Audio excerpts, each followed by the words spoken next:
Montana Territory, 1885. Owen Parker squinted against the harsh December wind as he guided his horse through the snow-covered valley. At 25, he'd already seen enough of the frontier's cruelty to last several lifetimes. The war had taken his father, and the unforgiving wilderness had claimed his mother and younger brother 3 winters ago.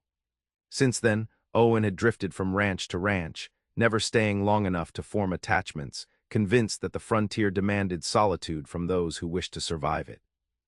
"Come on, Rusty," he murmured to his chestnut gelding. "Just a few more miles to Pinewood." The small Montana settlement had been his destination after finishing a cattle drive from Wyoming.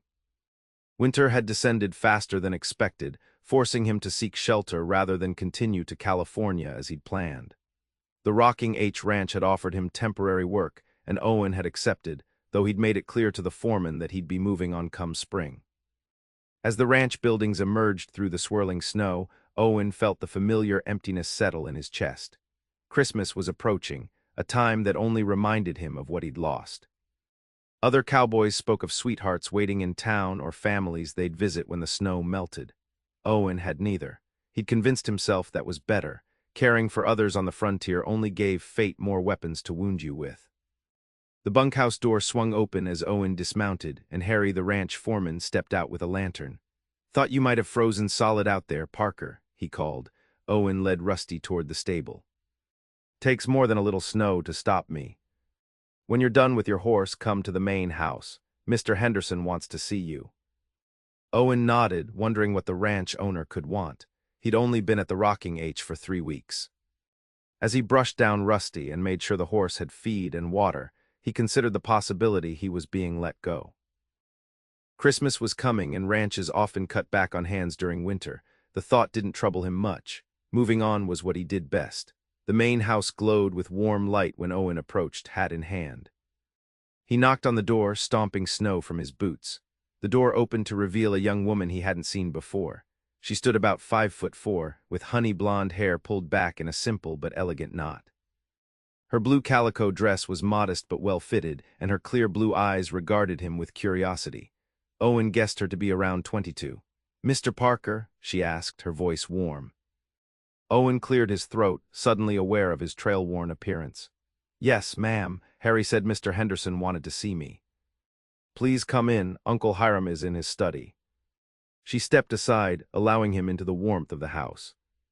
The scent of pine boughs and cinnamon filled the air, and Owen noticed Christmas greenery adorning the mantel. "I'm Frances Holloway," she said as she led him through the house. "Mr. Henderson is my uncle. I've come to stay with him for the winter." "Pleased to meet you, Miss Holloway," Owen replied, the formality feeling stiff on his tongue after months of trail talk with other cowboys. She smiled over her shoulder, a brief flash that lit her face in a way that made Owen's steps falter. He quickly recovered, reminding himself that pretty women in fine houses weren't for drifting cowboys with empty pockets and emptier futures. Frances knocked on a heavy wooden door and opened it when a gruff voice called out, "Uncle Hiram, Mr. Parker is here." Hiram Henderson sat behind a large desk, account books open before him. He was a square-built man with a gray-streaked beard and shrewd eyes that had evaluated Owen when he'd first applied for work. "Ah, Parker, come in, come in. You can leave us, Frances." Owen entered, standing awkwardly with his hat in his hands, as Frances closed the door behind her. "You wanted to see me, sir?" Henderson nodded, closing his ledger. "I've been watching your work. Harry says you handle yourself well with the livestock." "Thank you, sir." "The thing is, Parker, I've got a problem that needs solving, and I think you might be the man for it." Owen braced himself for bad news disguised as opportunity. He'd heard such openings before. "My foreman needs to travel to Helena on business, and I need someone reliable to deliver a herd of cattle to Fort Benton before Christmas. Army contract. It's good money, but with this weather, it's not without risk." Owen considered the offer. Fort Benton was 4 days hard riding in good weather, likely 6 or 7 in current conditions. "How many head?" 35, not a large herd, but enough that you'll need help. "I can spare 2 hands to go with you." The job would be dangerous in December weather, but Owen had faced worse. And he had no ties, no one to mourn him if the Montana winter claimed him. "I'll do it." Henderson smiled, revealing tobacco-stained teeth. Thought you might. You'll leave tomorrow at first light. We'll provide supplies, and there's a bonus if you make it before Christmas Eve. They discussed details for several minutes before Henderson dismissed him. As Owen turned to leave, the rancher added, "My niece tells me you've been taking your meals in the bunkhouse rather than with the other hands in the cookhouse." Owen paused, wondering why this mattered. "I prefer my own company, sir." Henderson grunted. "Well, tonight you'll eat here. Frances insists on meeting all the men before they head out on dangerous work, superstitious like her mother was."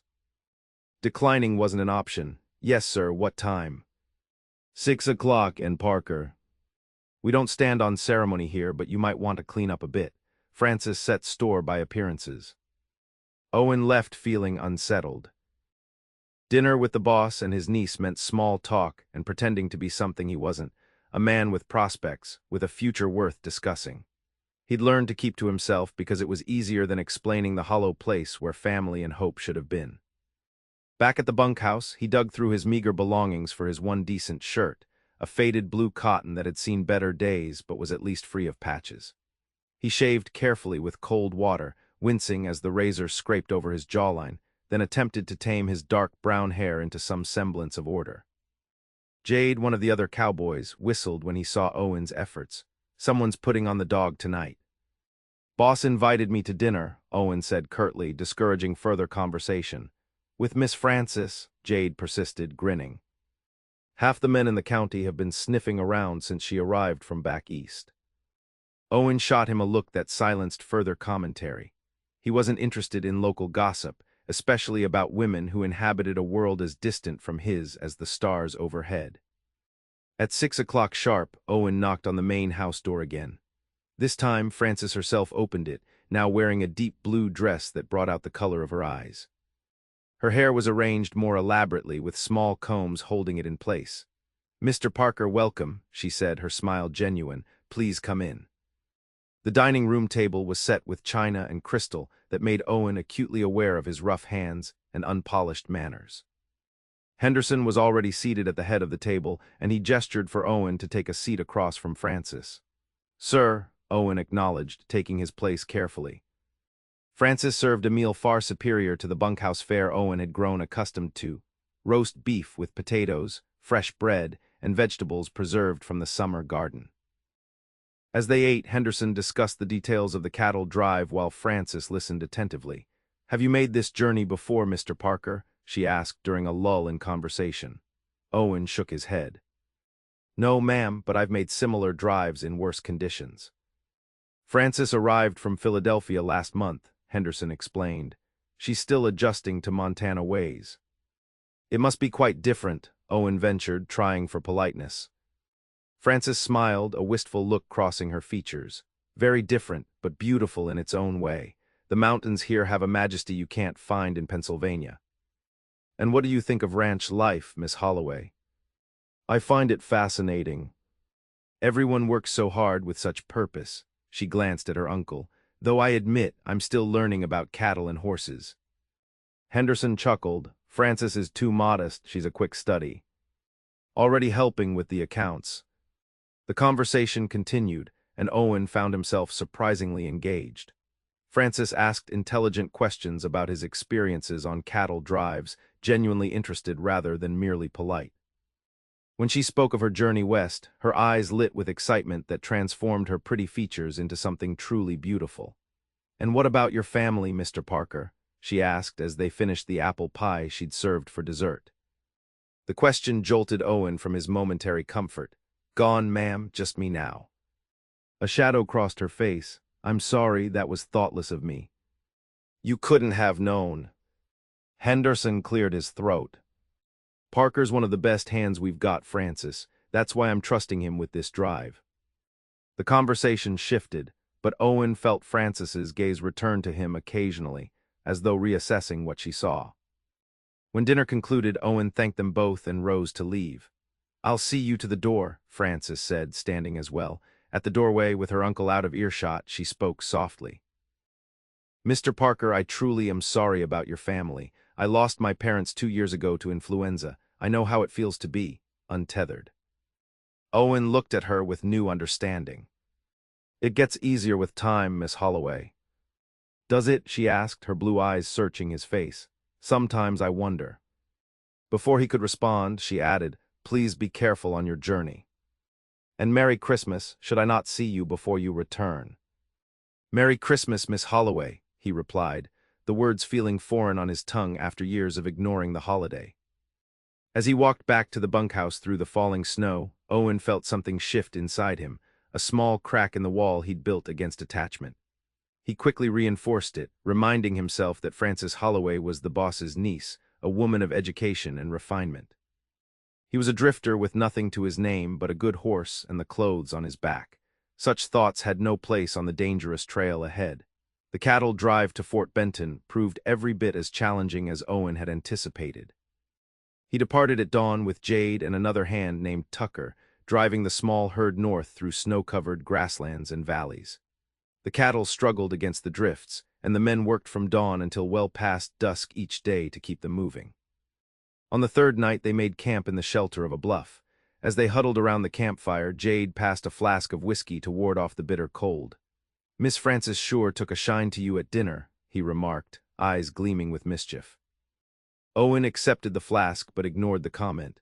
Prettiest girl I've seen in Montana, Tucker added. Henderson'll probably marry her off to some rich rancher come spring. Her business is her own, Owen replied sharply, surprising himself with his defensive tone. Jade laughed. Don't tell me you're sweet on her already. Girls like that don't look twice at saddled tramps like us. I'm not sweet on anyone, Owen said firmly, and we've got an early start tomorrow. He turned away, spreading his bedroll and staring up at the star-filled sky. But sleep eluded him, his thoughts drifting back to Frances. The intelligence in her eyes, the grace of her movements, and most of all, her words about being untethered. She understood loss in a way few people he'd met did, recognizing the invisible wounds it left behind. The fourth day brought deteriorating weather. A storm front moved in from the north, obscuring the mountains and bringing driving snow that made visibility poor. By noon, Owen knew they needed to find shelter or risk losing cattle and possibly their own lives. There's a line shack about 2 miles east, Tucker shouted over the wind. Used it last winter when I was running supplies. Owen nodded. Head for it, we'll wait out the storm. They pushed the increasingly reluctant cattle toward the shelter, finally reaching a crude cabin nestled in a stand of pines as darkness fell. A small corral stood nearby, offering minimal protection for the horses and cattle. The three men worked to secure the animals before stumbling into the shack, half frozen despite their heavy coats and gloves. Inside, they found a stock of firewood and basic supplies, evidence of the frontier code that demanded travelers leave shelter prepared for those who might follow. As they thawed by the fire, Owen calculated their situation. They were at least 2 days behind schedule now, possibly more if the storm continued. The Army contract deadline loomed, along with Henderson's bonus for delivery before Christmas. The storm raged for 2 days, howling around the small cabin like a living thing. When it finally broke on the morning of the third day, they emerged to find themselves in a transformed landscape of deep drifts and ice-crusted snow. 3 cattle had died despite their efforts, frozen in the night. They buried the carcasses as best they could and prepared to move on with the remaining herd. We'll never make Fort Benton by Christmas Eve, Jade said, voicing what they all knew. Owen set his jaw. We'll make it. They pushed on through brutal conditions, the cattle balking and suffering in the deep snow. Tucker fell from his horse while crossing a partially frozen stream, emerging soaked and shivering. By nightfall, he was burning with fever despite their efforts to warm him. He needs a doctor, Jade said as they laid Tucker close to the fire in that night's camp. Owen nodded grimly. There's a trading post about 10 miles ahead. You take him there tomorrow, I'll continue with the herd. You can't drive these cattle alone, Jade protested. I don't have a choice, Henderson's counting on this delivery. The next morning, Owen helped Jade secure Tucker across his horse. Get him to the trading post, then catch up if you can. As he watched them disappear into the distance, Owen felt the weight of responsibility settle heavily on his shoulders. 31 head of cattle, hundreds of dollars in Army contract money, and 2 days to reach Fort Benton, alone. He pushed himself and the cattle mercilessly through the day, allowing only brief rests when absolutely necessary. Night found him exhausted, muscles aching, as he made a meager camp and collapsed beside it. Staring into the flames, Owen found himself thinking not of the cattle or the contract, but of Frances. What would she be doing now? Preparing for Christmas at the ranch, perhaps, decorating the house with pine boughs and holly. The image brought an unexpected pang of longing, not just for her, but for the warmth and belonging she represented. The final day's journey to Fort Benton was the hardest. Owen hadn't slept more than a few hours, constantly alert for wolves or rustlers. A wet, heavy snow began falling at midday, further slowing their progress. When the outbuildings of Fort Benton finally appeared through the gloom, it was already late afternoon on Christmas Eve. The Army quartermaster looked skeptical as Owen drove the cattle into the fort's holding pens. "You're the man from Henderson's ranch." "Yes, sir, Owen Parker. Expected you days ago. Contract specified 35 head.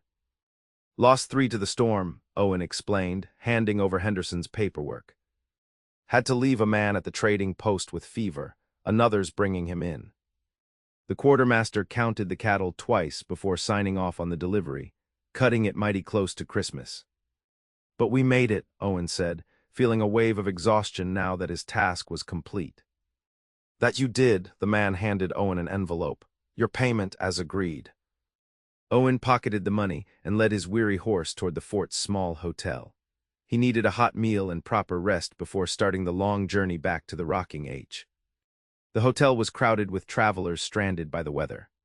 Owen secured the last available room and made his way to the dining room where Christmas Eve supper was being served. All around him, families and couples celebrated the holiday. Children laughed, couples held hands across tables, and a small band played carols in the corner. Owen sat alone, the contract money heavy in his pocket, feeling more isolated than he had on the trail. For the first time in years, he allowed himself to truly feel the emptiness of his existence. The wall he'd built against attachment suddenly seemed less like protection and more like a prison of his own making. He thought of Frances saying she knew how it felt to be untethered, and he wondered if perhaps being anchored wasn't something to fear but to seek. The long ride back to the rocking H took 4 days. Owen pushed himself hard, stopping only when necessary, driven by something he couldn't quite name. When the ranch buildings finally came into view on the afternoon of December 29th, he felt a strange mixture of relief and anticipation. He reported to Henderson's office immediately, handing over the Army's payment and explaining the loss of the 3 cattle. "You did well, Parker," Henderson said, counting out Owen's share of the payment, including the promised bonus. "Didn't think you'd make it by Christmas Eve." "Neither did I for a while," Owen admitted. "Tucker's back, by the way. Doc at the trading post fixed him up, said you saved his life by sending him for help when you did." Henderson studied Owen's exhausted face. "You look dead on your feet. Get some rest." As Owen turned to leave, the rancher added, "Frances was asking after you. Seemed worried when the storm hit." Owen paused, something warm unfurling in his chest. "Is she here?" "In the kitchen, I believe. Planning some kind of New Year's feast." Owen hesitated, then left without comment, heading first to the stable to care for his horse. He needed time to think, to understand the strange pull he felt toward Henderson's niece. That evening, as he sat alone in the bunkhouse, there was a knock at the door. Owen opened it to find Frances standing there, a covered basket in her hands. "Miss Holloway," he said, surprised, "is something wrong?" "Not at all, Mr. Parker. I heard you'd returned and thought you might be hungry after your journey." She held out the basket. "I saved you some dinner." Owen accepted the basket awkwardly. "That's very kind of you." "May I come in?" she asked, glancing past him into the empty bunkhouse. The other hands were in town celebrating the approaching New Year. After a moment's hesitation, Owen stepped aside. "Of course." Frances entered, looking around the Spartan quarters with interest. "Uncle Hiram told me about your journey." "It sounds harrowing." "We made it through," Owen said, placing the basket on the small table. "Lost some cattle, but delivered the rest on time. I'm glad you're back safely." She watched as he uncovered the basket, revealing a generous portion of roast chicken, potatoes, and fresh bread. "I worried when the storm came." Owen looked up, struck by the genuine concern in her eyes. "You worried about me?" A gentle flush colored her cheeks. Is that so strange? You were doing something dangerous for my uncle's ranch. I suppose not, he conceded, though in truth, it had been years since anyone had worried about his safety. Frances sat on one of the wooden chairs, smoothing her skirts. Today she wore a green dress that complemented her honey-blonde hair, which was arranged simply at the nape of her neck. Uncle says you'll be staying on through winter, she ventured as he began to eat. Owen nodded. With the passes snowed in, there's nowhere much to go until spring. And then, he paused, fork midway to his mouth. I haven't decided yet. You've been traveling a long time, haven't you? Her perception startled him. Since the war, he acknowledged, never found a reason to stay in one place. Frances was quiet for a moment. I understand that. After my parents died, our home in Philadelphia felt unbearable. Every room held memories that hurt to recall. She met his gaze. Is that why you keep moving? Because staying would hurt too much? The question struck too close to truths Owen rarely acknowledged even to himself. Perhaps, he admitted. Or maybe I just haven't found anywhere worth staying for. And what would make a place worth staying for, Mr. Parker? Owen considered the question seriously. Purpose, I suppose. Something more than just surviving from season to season. Frances nodded. I came west seeking the same thing. Philadelphia held nothing for me but ghosts. And have you found your purpose here? He asked. I'm beginning to think I might. Her smile was soft, tinged with something that made Owen's heart beat faster. Uncle has no children of his own. He's teaching me about the ranch, the business side of it. He says a woman with a good head for figures could make something of this place. You'd stay and run a cattle ranch? Owen couldn't hide his surprise. Why not? Women out here do far more challenging things every day. Her chin lifted slightly. Unless you think me too delicate for such work. Not at all, Owen said quickly, just unexpected. Most Eastern women I've met view the frontier as a hardship to be endured, not embraced. I'm not most women, Mr. Parker. The directness of her gaze challenged him. No, he agreed softly. You're not. They talked for over an hour, Frances drawing out stories of Owen's travels that he'd rarely shared with anyone. In turn, she spoke of her life in Philadelphia, her struggles after her parents' deaths, and her growing attachment to Montana despite its harshness. When she finally rose to leave, Owen found himself reluctant to see her go. Thank you for the meal, Miss Holloway. Frances, please, and you're welcome. At the door, she turned back. Uncle is hosting a small gathering for New Year's Eve tomorrow night. Nothing formal, just a few neighbors and the ranch hands. I hope you'll come. Owen hesitated, the old instinct to keep his distance warring with his growing desire to know her better. I'd be honored.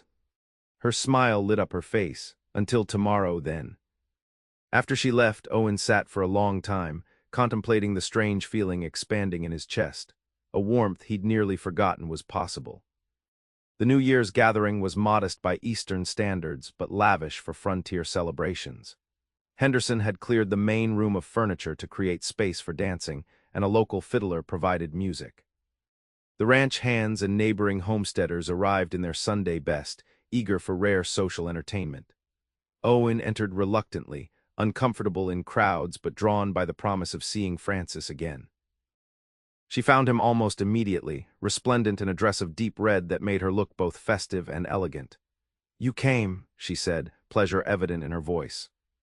I said I would. He noticed several young men from neighboring ranches watching them with obvious interest, or rather, watching Frances. Would you care to dance? She asked boldly when the fiddler began a waltz. Owen stiffened. I'm afraid I don't dance, Miss Holloway. Frances, she reminded him, and everyone can dance, it's just walking in circles, really. Before he could protest further, she took his hand and led him to the cleared space. Other couples were already moving to the music, their faces flushed with exertion and good cheer. I'll embarrass us both, Owen warned as she positioned his hand at her waist, the other clasping hers. Nonsense. Just follow my lead at first. To Owen's surprise, he found the dance less difficult than expected, especially with Frances guiding him subtly. The feel of her in his arms was distracting in the most pleasant way, her warmth and scent drawing him closer than propriety strictly allowed. You're a natural, she said after a few minutes, smiling up at him. I have an excellent teacher. As they moved around the room, Owen became aware of glances from other guests, some approving, others less so.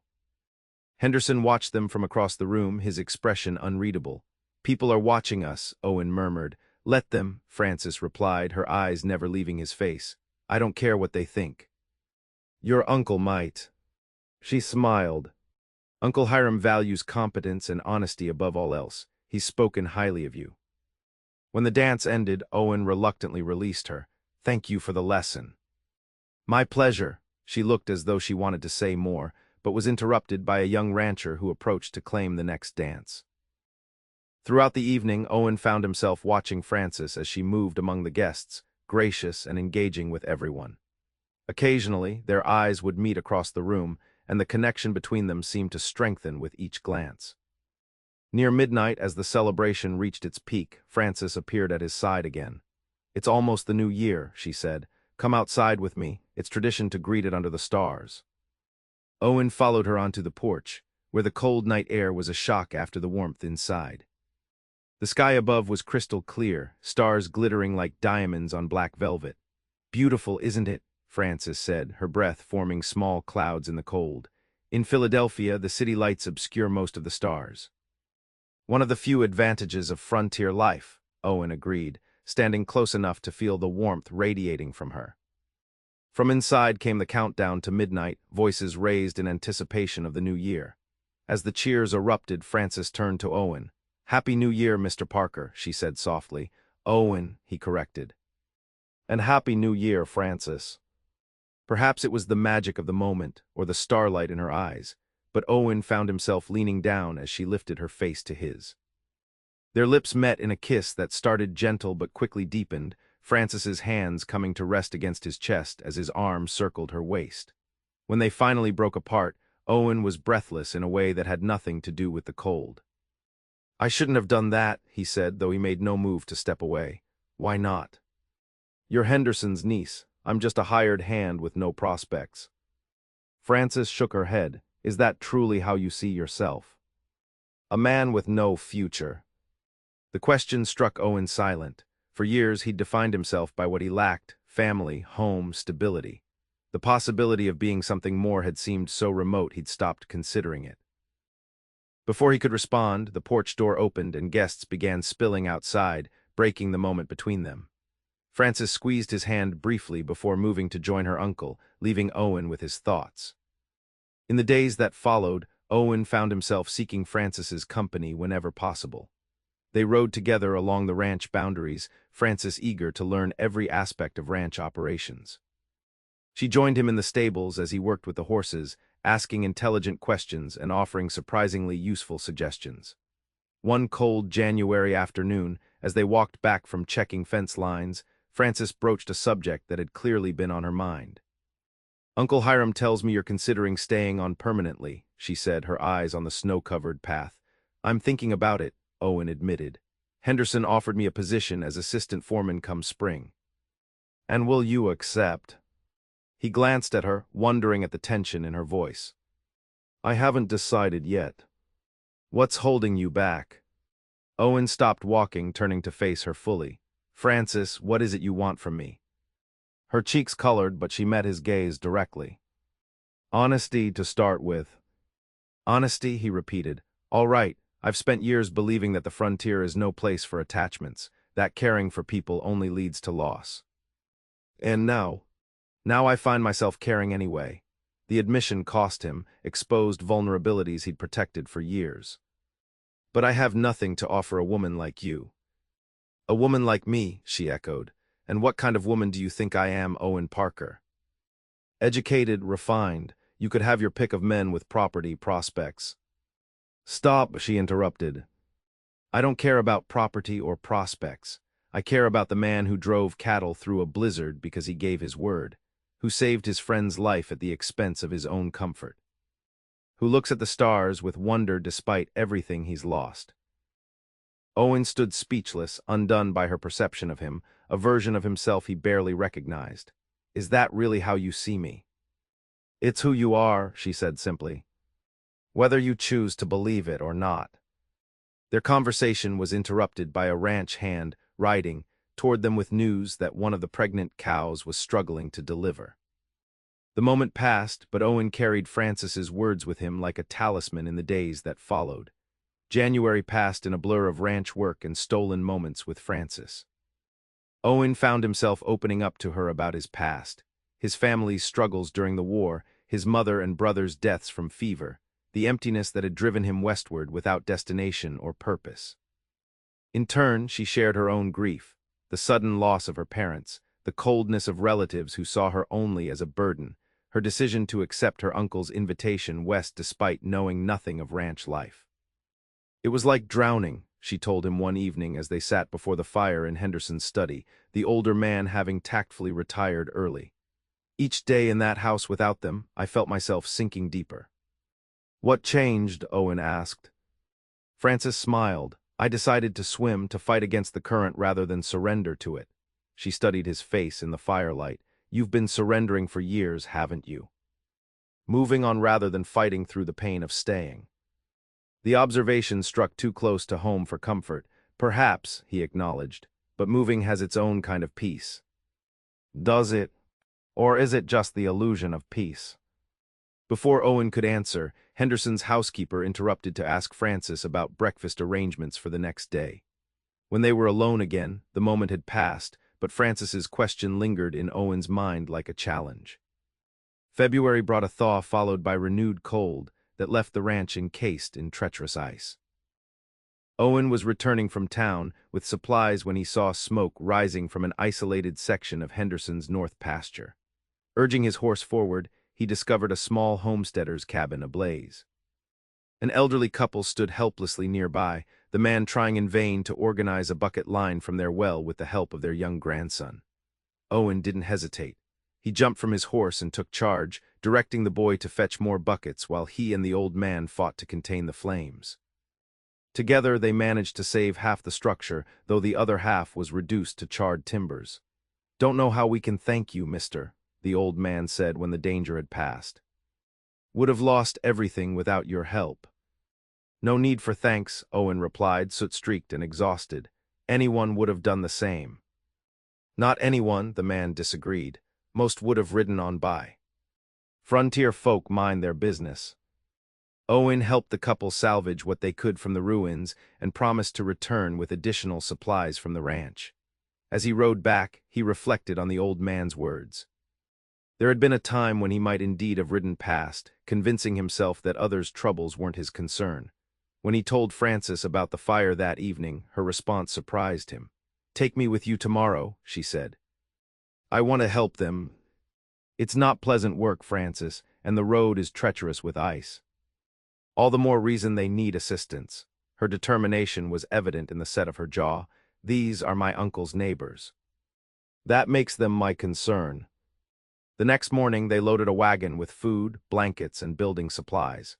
Henderson himself contributed generously, approving of his niece's initiative. "Good to see you taking an interest in the community, Frances," he said as they prepared to leave. "A ranch isn't just about cattle and horses, it's about people too." The journey to the homestead was slow and difficult over the icy terrain, but Frances never complained. When they arrived, she immediately set to work organizing the interior of the remaining structure, showing surprising practical knowledge as she arranged their living space for maximum comfort. Owen worked alongside the old man, whose name was Jacob, to stabilize the damaged roof and walls. As they worked, Jacob spoke of his 50 years on the frontier, the hardships and joys he'd experienced. "Lost my first wife to childbed fever," he said matter-of-factly as they hammered boards into place. "Thought I'd die of grief myself, took to the bottle for a spell." "What changed?" Owen asked, echoing his earlier question to Frances. "Met Martha, she'd lost her husband to Indians, was raising 3 children alone." Jacob smiled at the memory. "Stubborn woman, wouldn't let me wallow, said grief was natural but surrendering to it was a choice." Owen glanced toward the cabin, where Frances was visible through the window, working alongside Martha. "Sounds like someone I know." Jacob followed his gaze. "Henderson's niece, she's got the same quality, strength without hardness." He studied Owen shrewdly. "You sweet on her." Owen hesitated, then nodded. "Yes. Though I'm not sure what comes of it." What comes of any good thing on the frontier? Hard work and joy mixed together, if you're lucky. Jacob hammered another nail with surprising strength for his age. Fear's the real enemy out here, son.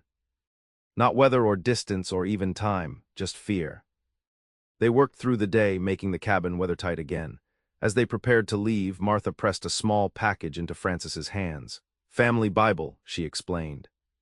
"Saved from the fire, got our wedding date in there, children's births, history worth keeping." Frances accepted the gift with appropriate solemnity. "I'll guard it until your home is fully restored." On the return journey, with darkness falling and the temperature dropping, Owen found himself studying Frances's profile in the fading light. She sat bundled in blankets beside him on the wagon seat, her cheeks flushed with cold and exertion. "What?" she asked, catching his gaze. "You surprised me today. The way you organized everything, knew exactly what needed doing." She smiled. "My father believed in practical education for women as well as men. Said you never knew when you'd need to manage on your own." He was right. Owen guided the horses carefully around an icy patch. "You'd make a fine rancher's wife." The words slipped out before he could consider their implication. Frances's eyebrows rose slightly, but she didn't seem offended. "Is that a proposal, Mr. Parker?" she asked lightly. Owen felt heat rise in his face despite the cold. "An observation, Miss Holloway." She laughed, the sound bright in the winter stillness. "A fair one, I hope." They rode in comfortable silence for several minutes before Frances spoke again, her voice more serious. "Owen, may I ask you something personal?" "Of course. What happened at Christmas, while you were on the trail?" The question caught him off guard. "What do you mean?" "You're different since you returned, more present. As if you've made some decision." She studied his face in the gathering dusk. "I've been wondering what changed." Owen considered her question carefully, wanting to give an honest answer. "I spent Christmas Eve alone in Fort Benton, surrounded by families celebrating.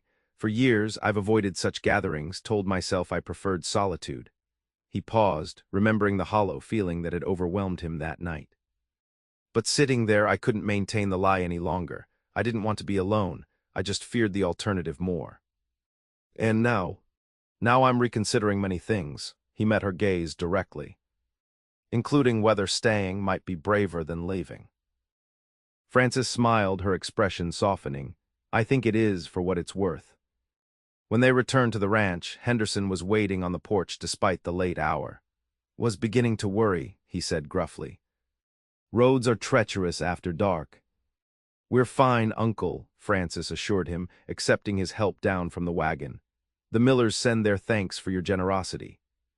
While Frances went inside to warm herself, Henderson helped Owen stable the horses and unload the remaining supplies. As they worked, the older man cleared his throat awkwardly. "Frances thinks highly of you, Parker." Owen concentrated on removing the harness, unsure how to respond. "She's a remarkable woman, sir." "That she is," Henderson paused. "I won't beat around the bush. I've seen how it is between you two. I'm not opposed, provided your intentions are honorable." Owen straightened, facing his employer directly. "They are, sir, but I have little to offer her." Henderson snorted. "Frances isn't concerned with material things, never has been, but she deserves a man who'll stay, not disappear at the first sign of spring thaw." "I understand." "Do you?" Henderson's gaze was penetrating. "Because that girl's had enough loss in her life, without adding to it." "Yes, sir." Owen hesitated, then decided honesty was required. "I care for Frances more than I thought possible, but I've spent years avoiding attachments." "It's not easy to change." Henderson nodded slowly. "Fair enough, just don't wait too long to decide. Life's shorter than we think out here." The conversation left Owen unsettled, forcing him to confront questions he'd been avoiding. That night, unable to sleep, he sat on the bunkhouse porch watching stars wheel overhead and considering what he truly wanted from life. The answer, he realized with startling clarity, was standing right in front of him, if only he had the courage to reach for it. As February gave way to March, the first hints of spring appeared in the Montana landscape. Snow began retreating from south-facing slopes, and the air carried occasional warm breezes that promised renewal. Owen had accepted Henderson's offer of the assistant foreman position, Committing to at least a year at the Rocking H, the decision felt right. A step toward something he denied himself for too long, the possibility of belonging. His relationship with Frances deepened as winter's grip loosened. They spent long hours together, riding the expanding reaches of the ranch as snowmelt revealed new pastures, discussing books by firelight in the evenings, and learning each other's stories, the painful ones and the joyful. One evening in mid-March, Frances found Owen in the stable, brushing down his horse after a long day's work. "I've been looking for you," she said, leaning against the stall door. "Here I am," he replied, smiling at the sight of her. She wore a simple dress of blue calico, her hair loose around her shoulders in a way he rarely saw except in his imagination. "Is something wrong?" "Not at all. I wanted to ask a favor." She entered the stall, reaching out to stroke Rusty's neck. "Tomorrow is my birthday, 23 years. You should have said something sooner. I'd have gotten you a proper gift." She shook her head. "I don't want gifts, but I'd like to ride to the high meadow, the one you showed me last week when the snow cleared." "Just us." There was something in her tone that made Owen's heart beat faster. "Your uncle won't object." "He trusts you," she said simply, "as do I." The next day dawned clear and unseasonably warm. Owen saddled their horses early, packing a lunch that Henderson's housekeeper had prepared at Frances's request. They rode out as morning mist still clung to the valley, heading toward the higher elevations where spring was just beginning to transform the landscape. The meadow, when they reached it, was a revelation. South-facing and sheltered from harsh winds, it had already shed its snow cover. The first wildflowers pushed through the damp earth, and the grass showed green promise. "It's perfect," Frances said as they dismounted. She spread a blanket on a dry patch of ground while Owen secured the horses. They ate their lunch amid comfortable conversation, discussing the ranch's spring plans and the calving season soon to begin. When they finished, Frances leaned back on her elbows, face tilted to the sun. "I used to dream of wide open spaces like this when I was a girl," she said. "Philadelphia felt so confined, all buildings and narrow streets." "And now that you have your wide spaces?" Owen asked, watching the sunlight play across her features. She opened her eyes, meeting his gaze. "Now I wonder if perhaps the space inside us is what matters most, the room we make for others in our hearts." The words hung between them, charged with meaning. Owen reached out, taking her hand in his. "Frances, there's something I need to say." "Yes." "I've been afraid most of my life, not of danger or hardship, but of this." He squeezed her hand gently. "Of caring so much that losing it would destroy me." Frances sat up, her full attention on his face. "And now I realize that fear is a poor reason to deny yourself happiness." He took a deep breath. "I love you, Frances. I can't offer you wealth or an easy life, but I can promise to stay, to build something with you if you'll have me." Her eyes filled with tears, but she was smiling. "Owen Parker, are you asking me to marry you?" "I am." He reached into his pocket, withdrawing a simple silver ring. "It was my mother's, the only thing of value I've kept through all my wanderings." Frances held out her hand, allowing him to slip the ring onto her finger. "Yes," she said simply, "I will marry you." When Owen kissed her, it felt like coming home after a journey he hadn't realized he was making, a return to something essential and true that had been waiting all along. They returned to the ranch late that afternoon, Frances wearing her ring and both of them unable to suppress their happiness. Henderson took one look at them and nodded his approval. "About time," he said gruffly. "Wedding before spring roundup would be best. Give you two a chance to settle in before the busy season." The following weeks passed in a blur of preparation. Word spread quickly throughout the valley that Henderson's niece was marrying the new assistant foreman, and the community responded with typical frontier generosity. Neighboring women arrived with quilts and household items for the couple. Men offered help constructing a small house on ranch property that Henderson had deeded to Frances as a wedding gift. Through it all, Owen found himself increasingly at peace. The restlessness that had driven him for years was quieting, replaced by anticipation for the life he and Frances were building together. 2 days before the wedding, Frances asked Owen to join her for dinner at the main house. Henderson was away on business, leaving them a rare opportunity for privacy. "I'm cooking," she announced when he arrived. "No housekeeper tonight." Owen found the table set with Henderson's best china and a bottle of wine chilling in a bucket of snow. special occasion. In a way, Frances replied mysteriously, sit. Everything's almost ready. The meal she served was unlike anything Owen had eaten at the ranch before.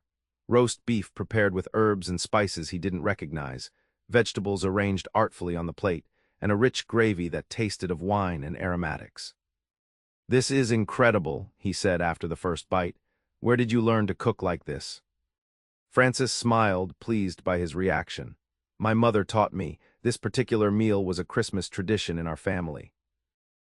Owen paused, fork halfway to his mouth. "Christmas." "Yes," she seemed suddenly nervous, fingering her napkin. "I made it for you once before, though you wouldn't remember." "When?" "Christmas Eve. The night before you left for Fort Benton with the cattle." Her eyes met his across the table. "I prepared a special basket for you, had the housekeeper deliver it to the bunkhouse." Owen remembered the meal. He'd assumed it was Henderson's way of sending him off well-fed for the difficult journey. "That was from you." Frances nodded. "It was presumptuous, perhaps. We barely knew each other, but something about you." She trailed off, then gathered herself. "Christmas was always special in our family. Not for presents or decorations, but because it was when my parents met. My father was stranded in a snowstorm, and my mother's family took him in for Christmas dinner.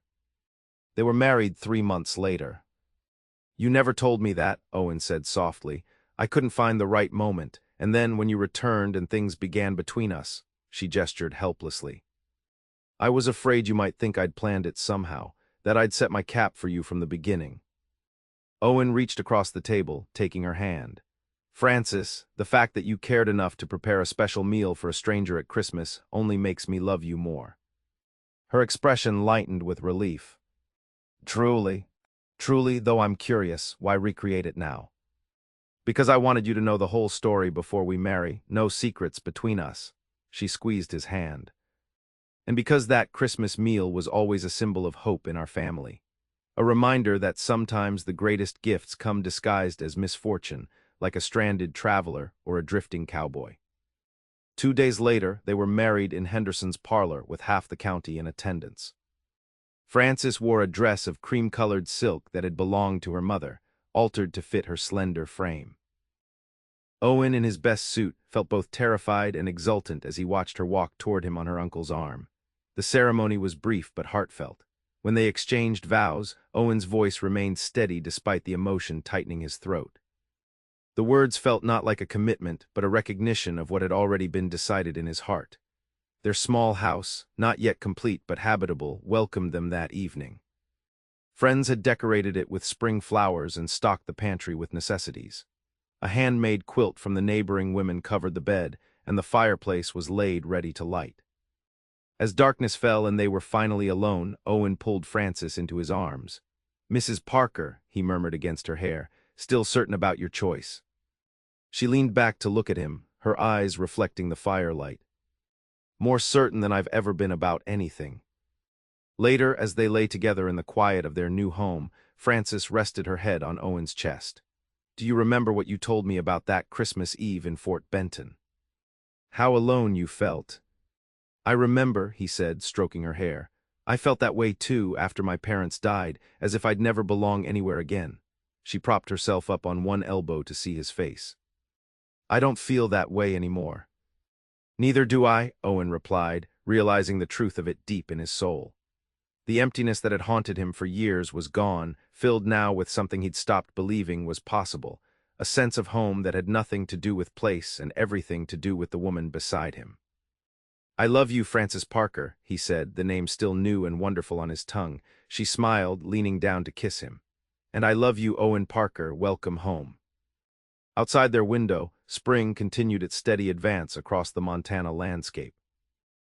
Within, two souls once adrift had found their anchor, not in the fear of loss that had shaped them both, but in the courage to embrace love despite it.